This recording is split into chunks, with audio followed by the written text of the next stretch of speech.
Rider Japan, welcome to the channel. Back on the FJ again today. I'm going to see if I can get some life back into this clutch. So I've been to the hardware store, surprisingly difficult to find. Just a bit of tube that's going to fit on here.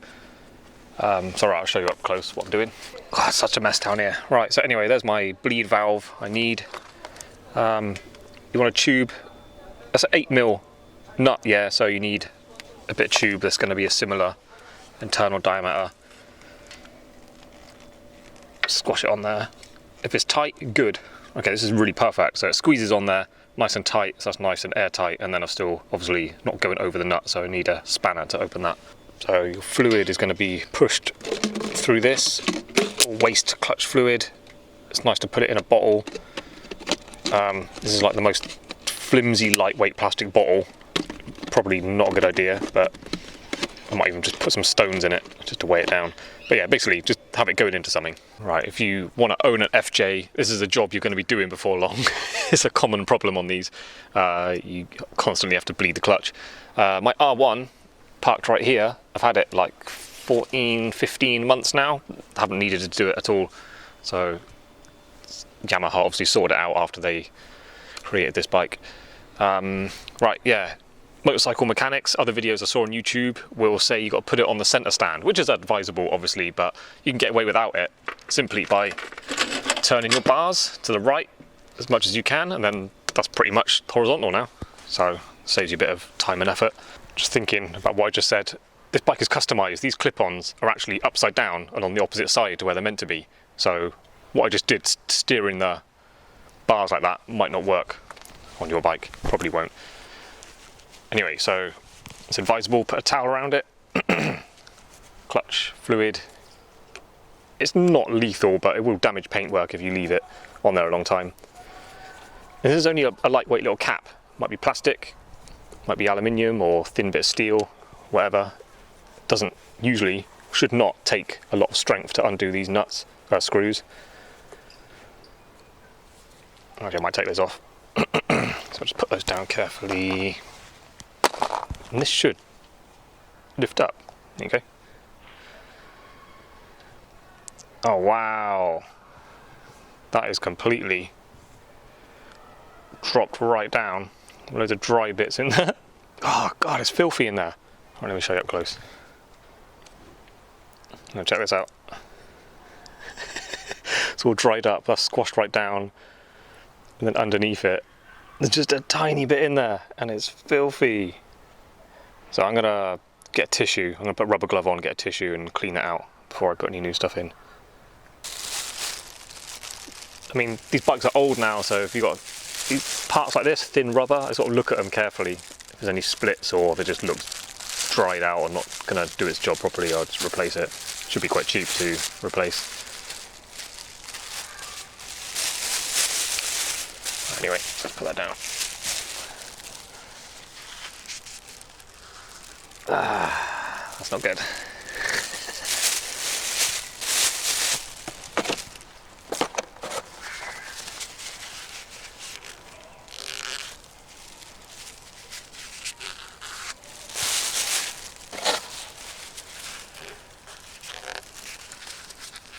So that'll be good. One of those earbud cleaners would be good for getting in the corners here. So I was just testing out this foam cleaner which I bought from the shop when I bought that tube. Yeah, it's working pretty well. It says it's safe on plastics and stuff, and even like synthetic, like fake leathers and that, so can't be any harm on here. Working really well. So this is all cleaned out now, got the earbuds, like looks all nice in there again now. So that's as clean as it's gonna be. Be nice to get rid of all this crustiness, never mind. Right, so let's put some fluid in there. So this is the bit where your towel comes in handy. Pour it in slowly. Might as well top it up as much as you can. And this is all going to be pulled through, out the tube, get rid of all the air bubbles. A little practice run on that. Turn the span around so it's on the ring section, so it just fits a bit nicer. Still doesn't fit great though, to be honest. That's in there, that's in there. Okay, right. I leave the lid off of the pot. I need to know what it's called. What's it called? A reservoir. How do we do this? I forgot.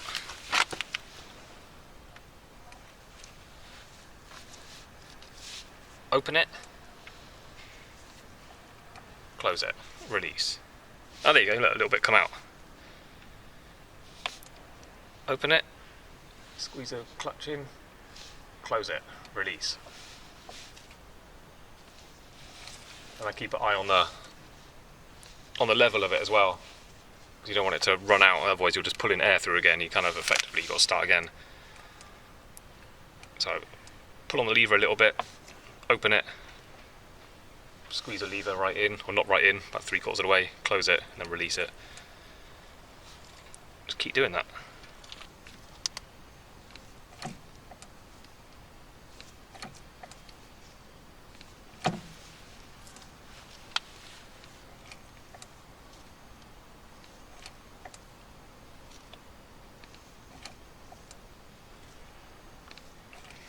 Basically keep going, and then you'll feel the clutch get much tighter, a lot more resistance when you actually got that pressure going through. But sometimes this gets solid and then you'll get air bubbles. You've got to keep this air going, and keep going basically until there's no more air bubbles coming out.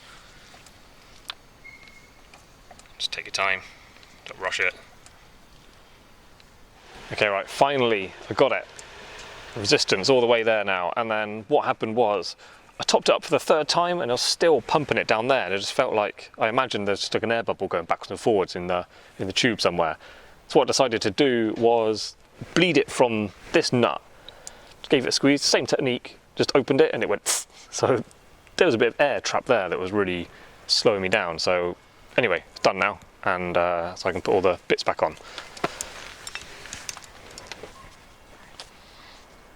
Straighten this, make sure there's no bits on there. Plonk that on carefully.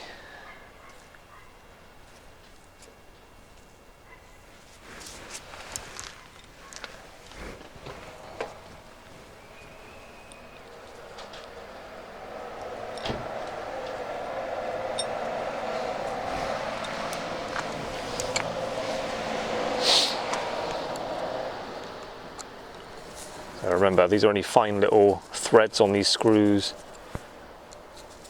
Hasn't got to be crazy tight, just sort of the strength of your fingers is enough. I'm definitely going to fix this up.